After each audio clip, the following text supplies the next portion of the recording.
High friends, welcome back to cinema ocean. Madhampatti ரங்கராஜுக்கு 2வது திருமணம் ஆனது தான் இப்போ சோசியல் மீடியா ஃபுல்லாகவே பயங்கர வைரலாக பேசப்பட்டு வருது. அது மட்டும் இல்லாமல் இவருக்கு 2வது திருமணம் ஆனதே ஜாய் கிறிஸ்டலா மட்டும்தான் எனக்கு மேரேஜ் ஆயிருச்சு, மாதம்பட்டி ரங்கராஜை மேரேஜ் பண்ணிக்கிட்டேன், எங்களுக்கு இந்த வருஷம் குழந்தை பிறக்க போகுது அப்படின்னு அவங்க மட்டும்தான் ஷேர் பண்ணி வந்துகிட்டு இருக்காங்க. இதனால மாதம்பட்டி ரங்கராஜோட ஃபேன்ஸு, ஜென்ரல் ஆடியன்ஸ் எல்லாருமே ஷாக் ஆகி அதிர்ச்சியாக பார்த்துட்டு இருக்காங்க. அதே போல தான் மாதம்பட்டி ரங்கராஜும் இந்த ஒரு மேரேஜ் அவருக்கு நடந்த மாதிரி அவர் எதையுமே காட்டிக்கவும் இல்லை, இந்த மேரேஜ் நடந்த மாதிரி அவர் சம்மதிக்கவும் கிடையாது. இதனால ஜாய் கிறிஸ்டலாவை அன்ஃபாலோ மட்டும்தான் செஞ்சிருக்காரு மாதம்பட்டி ரங்கராஜ். ஜாய் கிறிஸ்டலா நான் மாதம்பட்டி ரங்கராஜ் கூட 2வது மேரேஜ் பண்ணிக்கிட்டேன் அப்படின்னு ஷேர் பண்ண போட்டோஸை பார்த்து ரசிகர்கள், ஜென்ரல் ஆடியன்ஸ்ல இருந்து பலருமே என்ன பேசிட்டு வராங்கன்னா, நீங்க பணத்துக்காக இப்படி 2வது மேரேஜ் பண்ணிக்கிறீங்களே அப்படின்னும், மேலும் ஒரு சிலர் ஜாய் கிறிஸ்டலா ஒரு நல்ல குடும்பத்தை பிரிச்சுட்டாங்க அப்படிங்கிற மாதிரி ரசிகர்கள் கண்டபடி அவங்கள திட்டி வந்துட்டு இருந்தாங்க.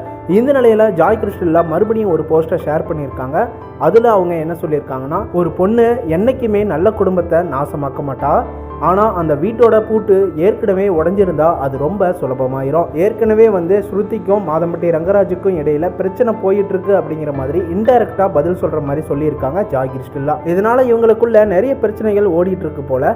அதனால ஒவ்வொரு அப்டேட்டா கூடிய சீக்கிரம் வெளியே வர போகுது. அடுத்த அப்டேட் தெரிஞ்சுக்க சேனலை சப்ஸ்கிரைப் பண்ணிட்டு பெல் ஐக்கனை கிளிக் பண்ணிக்கோங்க.